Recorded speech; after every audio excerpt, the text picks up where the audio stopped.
Hey guys, if I had kids, we're going to talk about which 3 guns out of all my gun collection would I leave them. Now we're going to take a walk around my collection and see if I can figure out which ones I would leave.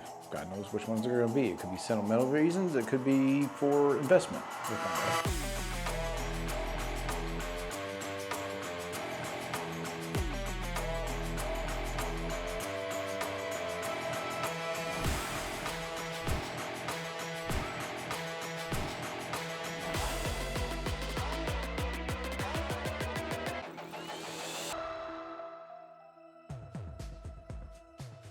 Now, a lot of these do not have, sentimental value. Maybe this one, the 338 Lapua does because that's my mile gun. That's one of my first mile guns, so maybe that one. None of these really, unless you want to get insane and give them the 300 Norma with a 8-inch barrel. But it's pretty difficult. I mean, the choices to make. I mean, there's such a variety of good guns, but not a lot of main ones here have sentimental value. Now, in saying that, then you get into the pistols where the John Wick stuff is.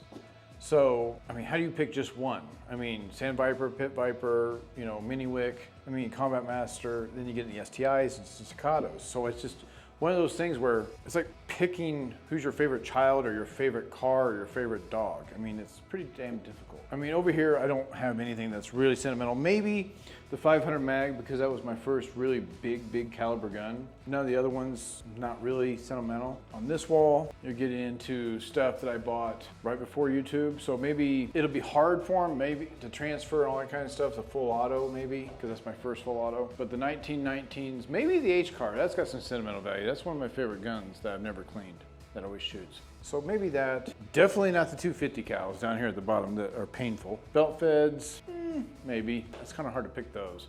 But as far as 50 cals go, probably both. If I was to pick one, that's difficult. I mean, they're all 50s, and I like 50s. This is my first Barrett, so that's in the maybe category. This one is in the maybe category just because it has a suppressor on it. So I don't know. Let me go in the other room and look and see if there's anything else. So as far as the shotguns go, not really. No, none of the H&Ks. Maybe the MP5, because that's my first MP5. You get the F1s, maybe not. Let's see. ARs, platforms, variety pack. Not really, maybe a 22 if it was their first gun. Dad's 22, that's a huge maybe. That's almost a given, but we'll see. I gotta keep going. None of these, really? Don't have really sentimental value. None of these do. The only one that probably has sentimental value is this one, the Springfield. That's a pretty good chance that would go. But none of these other ones, I mean, I've had AKs, nothing bring back a lot of memories, nothing crazy. The flamethrowers, no, because then they'll just hurt themselves or get in trouble. So as far as the sub guns go, that's a toughie. God, I don't know what I'd pick. That's pretty, maybe the Thompson? I don't know.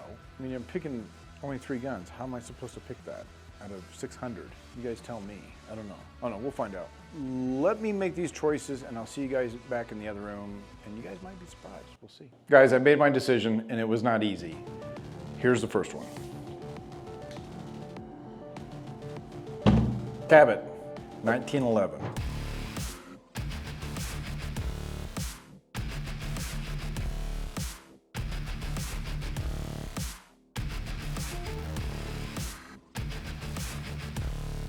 Handmade gun, serial number 1 of 50. So the main reason I picked this gun was because it's serial number 1. It's a good investment down the road for them. It has mammoth molar grips. The polishing on the slide and everything was 400 hours of hand polishing, which is crazy. And the cases, unfortunately, are not made anymore. So some company out there needs to start building these things because I think they're so, but as far as investment goes, this is the reason why I picked this one. So the next one is sentimental.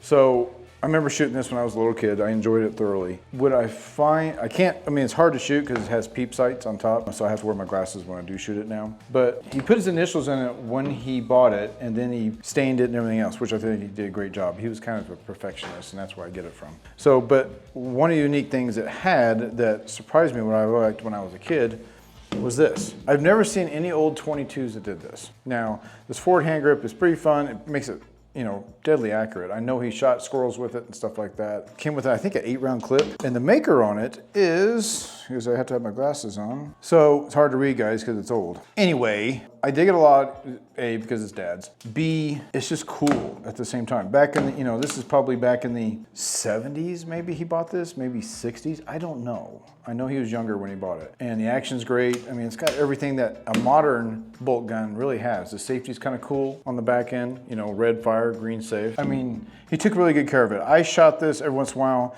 I did shoot Dad's ashes with tannerite with this. I think he would have enjoyed that thoroughly. He'd have been pissed that he didn't get to shoot himself with it, but otherwise, digged it a lot. I like this gun a lot just because of it was Dad's, and kind of brings me to tears sometimes every time I shoot it, so I always think of him. And hopefully, if I had kids, I would leave this to them and they would think about the sentimental reason. Unless money's really hard and they have to sell it and they find out it's worth a lot of money, then I would respect if they had to get rid of it because of the money situation. But otherwise, that's the reason I would leave it with them, just because it was Dad's. It was Grandpa's, I guess. But it's pretty cool at the same time. The next one, okay.